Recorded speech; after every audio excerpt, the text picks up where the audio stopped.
Assalamualaikum warahmatullahi wabarakatuh. Alhamdulillahi rabbil alamin. Wassalatu wassalamu ala asyrafil anbiya'i wal mursalin. Habibina wa maulana Muhammadin wa ala alihi wa sahbihi ajma'in. Man yahdillah fala mudilla lahu wa man yudlil fala hadiya lahu. Qala al-musannif rahimahullahu ta'ala wa nafa'ana bi ulumihi fid dharain amin. Summa qala faslun, bermula ini satu pasal pada menyatakan jadi binasa sebab memperbuat maksiat dan yang lainnya. Artinya kita akan belajar tentang apa akibat kalau kita berbuat dosa. Nah, kita buat dosa, akibatnya apa? Ketahuilah olehmu bahwasanya maksiat itu, dosa itu. Jadi ada sayyiat, buruk, ada maksiat, durhaka. Yang kalau dalam ilmu fikih, sayyiat itu selalu disebut dengan makruh, buruk. Sedangkan maksiat itu haram, dosa, jamaah. Nah, bahwa maksiat itu, dosa itu berakibat ia kepada satu, mengubahkan janji antara engkau dengan Allah Subhanahu wa ta'ala. Janji itu ada pada surat 7 ayat 172, yaitu surat Al-A'raf. Ayat itu panjang, tapi satu kutipannya adalah Bismillahirrahmanirrahim. Alastu birabbikum. Bukankah aku Tuhan kalian? Qalu, di alam ruh, seluruh ruh menjawab, bala, ya. Maka dengan berbuat maksiat, seolah-olah janji itu telah diubah. Bahwa Tuhan berubah dari Allah menjadi nafsu. Jamaah, ya, tentu yang dimaksud nafsu di sini adalah nafsu yang jahat. Nafsu itu satu, jamaah. Tinggal lagi keadaannya, kadang-kadang dia baik, kadang dia buruk. Kalau senantiasa baik saja, itulah yang disebut mutmainnah. Buruk saja, itulah disebut ammarah, bukan amarah. Ammarah, beda jamaah, ammarah dengan amarah. Yang kadang buruk, kadang baik. Habis dia lakukan buruk, jadi baik lagi. Udah baik, kadang buruk lagi. Itu namanya lawwamah. Nah, jadi ketika orang buat maksiat, dia sesungguhnya sudah menguraikan, mengubah janji itu. Itu satu. Kedua, membuka atau melepaskan ikat kasih engkau antara Allah Subhanahu wa ta'ala. Ya. Jadi, berubah ikatan kasih. Manusia dengan Allah itu berubah. Sebab dia mendurhakai Allah Ta'ala. Yang kedua, yang ketiga, dan melawan engkau akan suruhnya dan mengikut engkau bagi hawa nafsu yang jahat. Jadi nafsu satu, tapi kondisinya yang berbeda-beda. Nah, jadi dengan berbuat maksiat, maka orang itu berarti melawan suruh Allah Ta'ala. Walau dia 17 kali sehari mengatakan Allah Akbar. Kalau secara takbiratul ihram, tentulah dia 5 kali. Mengatakan Allah Akbar, Allah Akbar, Allah Akbar, Allah Maha Besar, Allah Maha Besar, Allah Maha Besar. Tapi sesungguhnya dia melawan suruh Allah Ta'ala apabila dia buat maksiat. Yang tahu dia sendiri, jamaah. Ini ngaji kita ni untuk memperbaiki diri kita sendiri ini, jamaah. Bukan mau tengok-tengok orang. Saya tidak pernah ridha seluruh tema pengajian saya digunakan untuk menyasar ke orang lain. Tak pernah ridha, jamaah. Ini untuk perbaikan diri kita. Mengapa memperbaiki diri kita? Bukankah kita sudah baik? Iya, yang sudah baik, alhamdulillah. Bisa bertahan dalam kebaikan, bisa menjadi lebih baik. Yang belum baik jadi baik. Jadi ketika buat maksiat, dia melawan. Orang itu melawan suruh Allah, mengikut hawa nafsu. 3, 4. Dan membuka kain pakaian malu kepada badan engkau. Jadi seolah-olah tiada malu. Apalagi ada pelajaran dari Rasulullah bahawa haya, malu itu adalah sebahagian tanda kita sebagai orang yang beriman kepada Allah Ta'ala. Maka dengan kita berbuat maksiat, pakaian malu itu terbuka, terlepas, jamaah. Walau pakaian tetap ada sama kita, bahkan kadang-kadang baru mahal lagi. Sehingga orang pun hormat kepada kita, segan kepada kita, melihat penampilan pakaian kita. Tapi kalau kita buat maksiat, itu berarti membuka kain pakaian malu kepada badan engkau. Sehingga seolah-olah tiada ada kain pada badan engkau. Dan bersegera engkau memperbuat sesuatu yang tiada ridha Allah Ta'ala, serta sesuatu yang tersebut dahulu. Dia jemaah. Ya. Bersegeralah engkau memperbuat sesuatu yang tiada ridha Allah Ta'ala. Sebab kalau kain itu sudah dilepas, ya buat sajalah, apa lagi. Idza lam tasjahi fasta'ma syi'ta. Kalau kau sudah tak bermalu lagi, buatlah suka-suka kau. Itu kata Rasulullah Muhammad SAW. Jadi sebetulnya jamaah, kalau kita masih punya rasa malu, kita terasa berat untuk berbuat maksiat. Kalau masih ada rasa malu. Dan malu itu pribadi, jemaah. Waktu buka bersama, yang pertama dia ambil adalah kurma.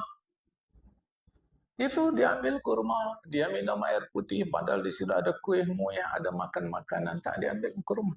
Tapi kalau buka sendiri dia di rumah, kurma tak tertengok lagi. Segala makanan enak-enak dia lakukan, dia nikmati. Kenapa? Sudah hilang rasa malu kepada Allah Ta'ala. Dia lebih sopan kepada ciptaan Allah dari kepada Allah yang mencipta. Memang ini tidak masuk maksiat. Ini tidak maksiat, jemaah. Sama sekali tidak maksiat. Tetapi saya mau menceritakan rasa malu. Jadi malu kita ini pilih-pilih. 4 akibat kalau orang berbuat maksiat. Seterusnya, serta suatu yang tersebut dahulu itu. Dengan berbuat maksiat, terubah janji, terlepas ikatan kasih. Kemudian menurut kemauan. Hawa nafsu itu kemauan, menurut kemauan.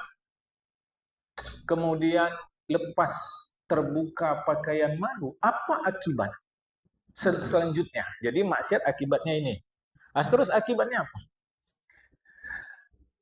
Serta suatu yang tersebut dahulu itu didapat bekas. Efek, kalau kitab Melayu ini disebut bekas. Ini kalau bahasa Arabnya asar. Asar itu efek. Apa efeknya? yang zahir. Jadi orang buat maksiat akibatnya 4, jamaah. Akibatnya 4. Nah, lantas akibat selanjutnya apa? Pada zahir tubuh orang itu terdapat daripada keruh pada sekalian anggota engkau dengan sebab maksiat. Maka zahir kita menjadi keruh. Itu maka ada orang sholat, tapi batinnya tetap gelisah, mukanya tetap keruh. Suntuk aja jemaah. Suntuk aja. Padahal sholat itu salah satu terapi. Diterima atau tidak? Kalau kita bincang kepada orang-orang yang berfikiran terbuka, pakar-pakar ilmu jiwa, jamaah, sholat itu menjadi peneduh. Kadar teduhnya tergantung kadar orang yang sholat itu, jamaah. Tapi karena dia lakukan sholat, puasa, zakat, haji, dan seterusnya dengan motif-motif yang salah menurut agama, maka obat yang begitu manjur, justru tetap keruh pada dirinya. Salah satu jawabannya adalah ini, yaitu maksiat. Macam kita, ya Alhamdulillah, Allah bimbing kita rajin sholat, puasa, zakat, sedekah, haji, seterusnya. Jemaah. Maksiat kita bukan lagi mencuri, bukan lagi menipu. Boleh jadi maksiat kita sudah pindah. Apa? Merasa diri lebih dari orang lain. Merasa sepele kepada orang lain. Merasa diri sudah on the track. Seakan-akan kita nggak bisa melenceng lagi ke tempat yang lain. Mungkin, saya tidak tahu, tepuk dada tanya iman. Saya tidak tahu sama sekali. Mungkin itu. Mungkin. Rasa sombong. Dan saya sudah jelaskan apa yang dimaksud dengan sombong. Pendek kata, rasa lebih, jamaah. Sebab ibadah, sebab terkenal, sebab ilmu, sebab pengalaman, sebab harta, sebab kedudukan. Mungkin itu. Dan itu dosa besar. Kita nih, kalau disuruh makan B2, nggak ada yang mau ini. Saya garantilah kepada Allah Ta'ala. Tak ada yang mau. Tapi justru yang lebih dahsyat dari makan B2, boleh jadi ada pada saya. Boleh jadi, jamaah. Yaitu tadi di antaranya, jamaah. Kalau nggak aku, tengok tuh. Kalau nggak aku, nggak beres nih warga sini. Tengok. Ya awak bukan ada sombong, Pak. Nggak ada. Ini memang kenyataannya. Ya memang sombong itu. Jamaah, hati-hati sekali. Seluruh yang ada pada kita ini adalah hak pinjam. Pun sebetulnya tidak juga pantas disebut hak pinjam karena kita tidak berhak meminjam dari Allah Ta'ala. Paling-paling hak guna seluruh yang ada pada kita. Hak guna pun tidak juga, itu semua anugerah Allah Ta'ala. Tapi okelah kalau saya mau sebutkan dalam kosakata jamaah. Ini semua bukan punya kita. Terus, apa tidak malu kita memanfaatkan yang bukan punya kita, menunjukkan kita hebat? Tapi karena tadilah, sebab dia sudah tercerabut rasa malu, jamaah. Jadi, ada efek zahir keruh anggotanya, anggota engkau dengan sebab maksiat. Apa efek selanjutnya? Jadi ini rangkaian, ini jamaah ya, tidak bisa lepas. Seperti rangkaian listrik, dia tidak bisa lepas. Dengan sebab maksiat itu, jadilah mata banyak melihat kepada yang haram. Jadi mata melihat kepada yang haram itu efek dari yang sebelumnya. Kenyang efek makan. Maka nggak usah urus kenyangnya, urus makannya. Jadi nggak bisa saya kendalikan, Pak. Bulan puasa nih banyak kali perempuan nggak tutup aurat. Jangan salahkan orang. Si perempuan pun sama. Awak kalau keluar nengok berondong-berondong nih, Pak. Entahlah. Jangan salahkan orang, itu efek. Ulama menjelaskan ini jamaah. Syekh Ibnu Athaillah Sakandari ini bukan ulama bukan ulama kaleng-kaleng. Ulama akhir. Jadi maka saya selalu bilang begini, terhadap sesuatu jangan ambil tengah. Apa pangkal? Jadi bukan salah mata kita. Asyik nengok yang haram aja pun malas awak keluar rumah kalau kayak gini, Pak. Perempuan-perempuan Islam sekarang nih asyik buka-buka aurat aja. Kadang-kadang awak tengok pakai jubah tapi ketat.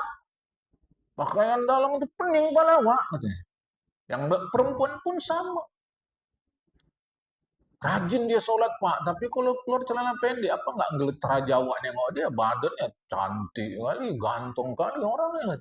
Haram aja awak kalau keluar. Tidak, itu semua adalah efek.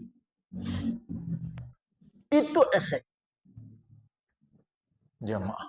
Maka kalau kita urus efek, tidak kita urus yang pangkal atau penyebabnya, kita akan terus-menerus begitu. Akan terus-menerus begitu. Maka pangkalnya yang kita selesaikan. Nah, jadi efeknya apa? Mata melihat kepada yang haram.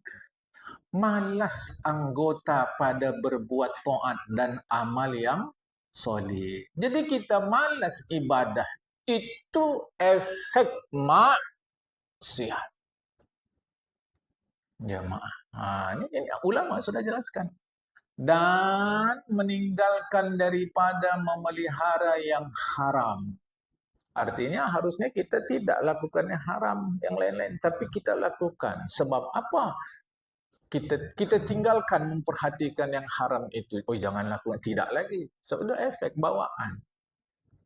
Dan nyata mengusahakan syahwat. Perhatikan kalimat. Nyata mengusahakan syahwat. Artinya dia memperturutkan syahwat. Syahwat ini jamaah, inilah penyebab adanya hidup manusia. Kita kalau nggak ada syahwat nggak bisa hidup. Satu, syahwat perut. Kedua, syahwat kelamin. Syahwat perut mengakibatkan terjadinya aktivitas ekonomi. Syahwat kelamin mengakibatkan adanya keturunan. Kalau nggak ada dua-dua syahwat itu, maka kehidupan tidak ada. Yang jadi masalah kita mengusahakan syahwat. Maksudnya, apa yang kita lakukan tidak mempertimbangkan benar salah. Tapi mempertimbangkan maunya syahwat, maunya kita. Nah, ini yang berkali-kali kita sampaikan, harus pandai kita membedakan antara kemauan dari keperluan. Dia maaf. Ini perlu tidak nih? Perlu. Lakukan. Ini nggak perlu sebenarnya, tapi cemanalah. Orang sekarang sebutnya gaya hidup. Jamaah. Demi gaya hidup. Padahal uang dia hanya cukup, misal katalah uang dia 5 juta, jamaah, cukup. Cukup. Untuk keperluan dia cukup. Jamaah. Tapi tidak, karena dia ingin A, B, C, D, mau tak mau mesti diusahakanlah sampai 8 juta. Nyata-nyata yang 3 juta itu, nyata-nyata yang 3 juta itu dapat dipenuhi kalau dia melanggar aturan agama. Tapi dilanggarnya juga demi memenuhi gaya hidup. Kalau zaman saya dulu ini namanya Bimas. Biar mati asal stan. Nah, gaya. Kalau sekarang orang sebutnya BPJS. Biaya pas-pasan tapi jiwa sosialita. Ya. Sehingga penting tengok orang awak. Ini dah berapa puasa nih ya?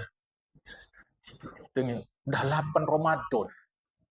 Nanti raya pertama kita pakai baju model apa? Raya kedua model apa? Raya ketiga model apa? Aku bukan cerita salah benar. Karena ini persoalannya, ya itu kan hal-hal yang halal. Itu hal yang halal, bukan yang haram. Masalahnya bukan itu. Bila kail panjang sejengkal, janganlah dalam laut nak diduga. Kau punya penghasilan 5 juta, tapi kau ingin memenuhi yang 8 juta. 3 juta dari mana? Tuh tadi ada yang jawab tuh. Utang. Kesudahan nanya sama Ustaz. Kalau utang berbunga itu macam mana Ustaz? Boleh enggak? Kata Ustaz, ya tak boleh. Dah, tak sur. Pindah Ustaz sana. Ustaz sana bilang, kalau sikit dimaafkanlah itu. Kata dia. Tak sur. Pindah Ustaz sana. Dia cari Ustaz yang sur. Tak terbayar utang. Jumpa lagi Ustaz. Apa doanya Ustaz supaya mudah bayar utang? Kata Ustaz, kalau ada doanya, akulah yang pertama lebih dulu berdoa. Karena sampai sekarang utang aku pun belum terbayar-bayar juga. Apa makna? Tangan mencincang, bahu memikul. Menepuk air di dulang, terpercik ke muka sendiri. Kau yang buat masalah. Demi memenuhi gaya hidup. Jamaah. Baru nanti agama disalahkannya. Jelas ini. Jadi jamaah, kau mengusahakan syahwat. Ini efek dari awal kita lakukan maksiat.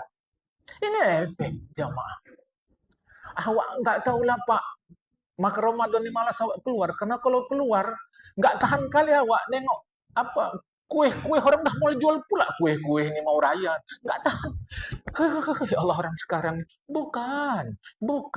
Itu efek dari maksiat pangkal yang kita lakukan. Dan sayangnya kita selalu tidak mau jujur atas pangkal yang kita lakukan.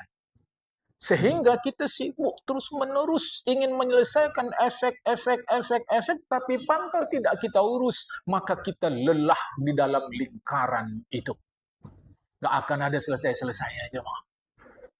Karena pangkal tidak kita selesaikan. Apa efek berikutnya? Dan menghilangkan cahaya to'an. Cahaya to'an itu tak nampak di muka. Glowing oleh skincare dengan glowing akibat taat itu dua hal yang berbeda. Kalau glowing karena skincare, mukanya putih tapi kakinya belang. Itu skincare, jemaah. Ya enggak lah Pak, pakailah semua katanya. Ya, tak tahulah jemaah. Tapi kalau karena taat, segelap-gelapnya kulit kita, sehitam-hitamnya kulit kita, orang yang ahli membaca aura, itu disebutnya aura jamaah. Orang yang ahli membaca tubuh, itu ada ahli-ahli khusus. Ada sekolahnya, ada belajar. Dia nggak bisa tolak seri wajah kita itu. Tak bisa tolak. Itu sama sekali jamaah. Dan itu nggak bisa dibuat-buat. Kalau dibuat-buat, mungkin bertahanlah sebulan 2 bulan. Habis itu kebas. Jemaah. Kalau dibuatkan tapi bukan memang asli jemaah, itu kebas itu. Senyum yang buat kebas, itu nampak jemaah. Apalagi kalau orang alumni sekolah teater. Orang-orang yang sekolah teater itu jemaah. Ya, kalau di kita saya tak tahu, tapi kalau di Jawa itu ada di Jakarta, ada di Solo, jamaah. Ya, Institut Seni. Kalau di Jakarta Institut Kesenian Jakarta, IKJ. Kalau di Solo ISI. Jamaah, Institut Seni Indonesia. Itu yang jurusan teater, mampu dia baca wajah kita, jamaah. Nggak bisa dibuat-buat. Jadi hilang cahaya taat. Efek zohir. Efek batin maksiat apa? Ini maksiat. Akibat tadi 4. Akibatnya kepada zohir ini. Akibat kepada batin apa? Dan didapat pula bekas atau efek yang batin dengan sebab maksiat itu. Adapun bekas yang batin apa? seperti keras hati. Keras hati ini bukan maksudnya teguh kemauan, salah. Kadang-kadang kita sebut keras hati, keras kepala, kalau dalam pengertian itu kuat kemauan, positif. Keras hati ini, jamaah, kalau dalam bahasa kita, egois. Egois. Enggak mau menerima yang benar. Imam Ghazali sebut kalau dalam kitab Minhajul Abidin, tanda orang yang qaswatul qalbi, yang keras batin dia itu, satu, enggak mau nerima nasihat orang. Betul yang bapak bilang tuh. Macam bini awak, katanya. Kok bini kau pula? Pulang nanti dari ngaji dari sini, jumpainya bininya. Kau memang keras hati lah macam ngaji tadi. Aku tak ada bilang-bilang gitu. Nggak ada urusan. Nggak mau nerima nasihat. Atau bininya pulang nanti ngaji pun gitu. Pantas abang kalau hari Kamis nggak mau dengar ngaji. Kena sindir sama ustadz itu berarti ya. Abang keras hati. Ciri. Aku tak ada bilang gitu. Tidak pernah aku ridha. Pulang, pengajianku digunakan untuk menyasar orang lain. Kalau ada yang lakukan, ku tuntut di akhirat. Itu jelas, jemaah. Karena agama ini bukan dia untuk mendiskriminasikan orang. Agama ini bukan untuk menjelek-jelekkan orang. Dua, apa tanda orang yang qaswatul qalbi, yang hatinya kesat keras sebab maksiat? Tidak lazat beribadat. Bahasa kita tak enak. Tak enak, ibadat rasa tak enak aja. Kerja kan juga. Awak udah tua, kalau tak puasa, gimana lagi? Anak awak udah lajang, dah gadis, tengoknya awak tak puasa nanti, gimana? Kalau puasa aja lah awak, apalagi sekarang awak di pabrik udah diangkat pula jadi mandor. Kalau di pabrik ketahuan mandor nggak puasa, kan nggak enak juga awak. Nah, di kantor awak udah diangkat pula jadi junior manager, nggak enak juga lah awak. Itu lain jemaah. Jadi, tidak lazat ibadat.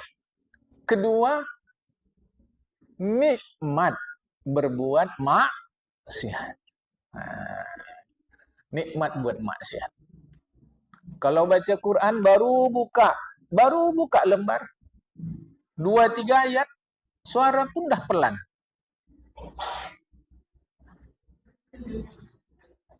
Awak pun ragu.